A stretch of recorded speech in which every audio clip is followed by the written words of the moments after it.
So Christie Digital is a digital display company. We build digital displays for a wide variety of markets. One of our biggest markets is digital cinema.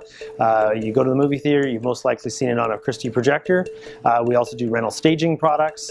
We do rock concerts, road shows. We do fixed install products to go into conference rooms, boardrooms, as well as a wide variety of simulation and even projection mapping, or projection mapping on buildings. My name's Mark Barfoot, and I'm the Director of Engineering Services here at Christie.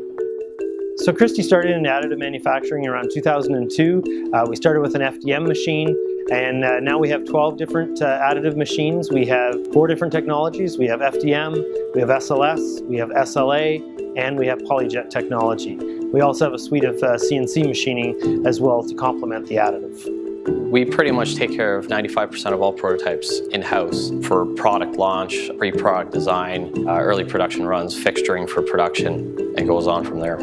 Before we had the post-process machines, we were doing everything by hand.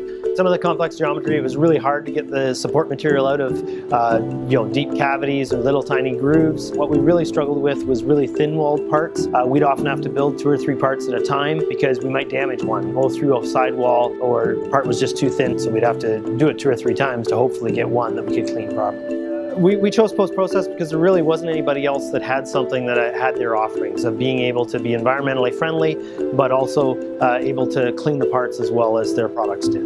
We have a Milli surface finishing machine that we use to clean our parts and smooth them out. Especially we even use it for some of our CNC parts to deburr them and clean those. And we also have a Desi support removal system. We put everything in there from our printed parts to our machine parts. The parts that we get off the support removal machine are very consistently cleaned. Their finishes were bar none the best I've seen. I couldn't do that by hand. They were efficient, they're quiet, just so easy to work with. And the fact that they actually were tweaking the ultrasonics to exactly match the frequency for the type of parts we were trying to clean, which made you get a much better result than other systems we'd looked at. Where it really excels is when you have multiple of the similar type of part. Before, it might take an operator an hour and a half or 2 hours to clean a tray of parts coming off our PolyJet. Now with the post-process machine, operator time is down to maybe less than 10 minutes. Production on my end has increased because I can go elsewhere and take care of other jobs in the meantime. It's really just saved a lot of hours. We've also started looking into the base machine to be able to do a one-stop shop where we're actually able to clean the parts, but also dry the parts and get the parts out even faster.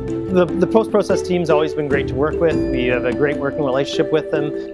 Their techs are knowledgeable. If you have a question or a concern, they'll help you figure it out. I haven't found an easier company to deal with. Let's make some parts and put down the sandpaper.